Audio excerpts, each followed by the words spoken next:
Hello, and thank you for being with me again. This week I wanted to talk about how, in my own case, religion relates to my spirituality.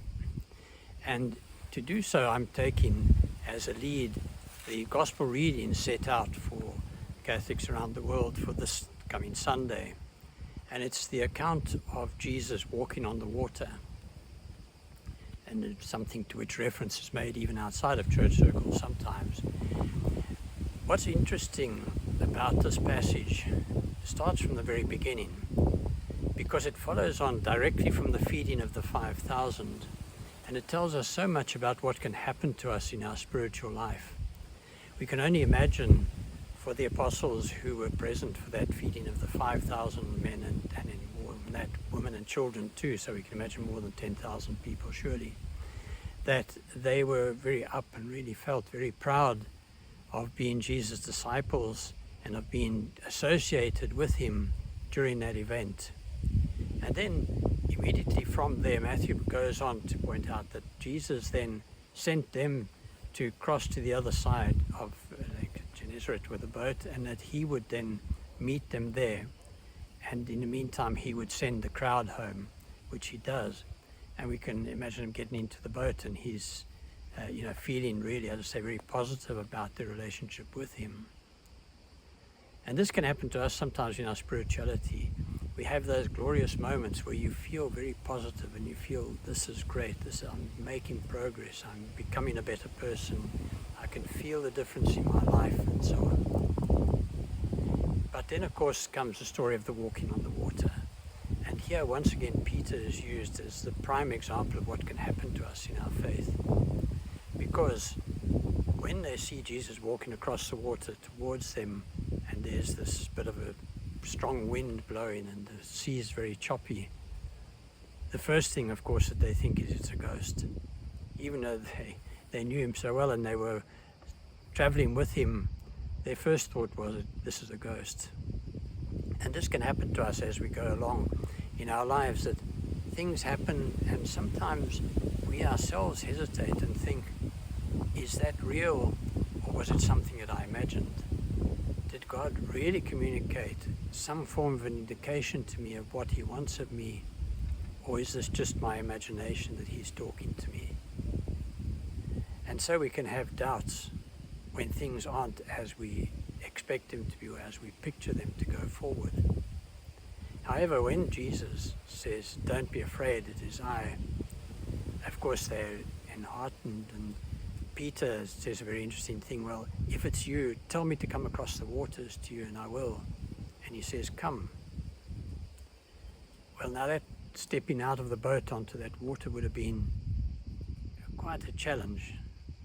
And sometimes in our lives, we're called to face challenges similar to that, of actually setting out where we are really not sure where we're going to go from there, really not sure of how it's going to go, but we know inside of ourselves that God is calling us forward. And so Peter's an encouragement to us of this great trust, this great faith in moving towards Christ. He then steps out of the boat and starts walking, but of course gets distracted, and he starts to feel the wind. He starts to realize just how big the waves are, and he starts to panic and he starts to sink. And this too happens to us sometimes in life. We feel that we know where we're going, but so much can bombard us sometimes that we can feel a bit lost and start to fall back, to not be quite as sure and quite as sound spiritually as we were just before that. Luckily for him, he does have faith and calls out, Jesus, save me.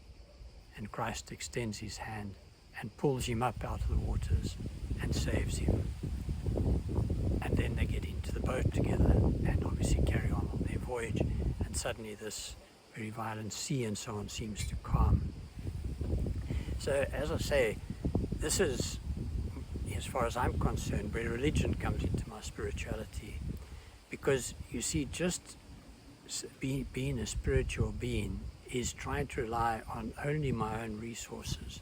And what can be very disheartening about that is that we can take 2 steps forward and then 1, 2, or 3 steps back and find that we don't feel we're making progress. And what I've found to be the greatest help to me is knowing that God is there and realizing that even when I can't feel Him there, He is, and that it's necessary that I sometimes can and sometimes can't feel His presence in my life. It's necessary because, just as I'm talking to you on a very hot summer's day, I only feel that it's very hot because it isn't always this hot. If this was the constant temperature through our lives, it would just be what it is. It wouldn't be hot, it wouldn't be cold, because hot and cold are relative terms. And so also in my relationship with God, I only do recognize His presence sometimes because sometimes I don't feel that presence. And so I need that contrast to be able to feel Him near to me in the moments of my life when it's most needed. And this is, as I say, where religion can help, in that it does guide us along a way of a certain trip towards God, traveling with all of those around us as part of a people and reaching out to Him, striving to know Him better and striving to persuade people in the world that His way is the way, the spiritual way of living is the way of living. It's what makes life great. And so I hope that this can help you to consider the role of religion in your life and in your spirituality and see that it can be a real help, as it was in the case of Peter, as I've just explained in this talk. And may God bless you. Thank you.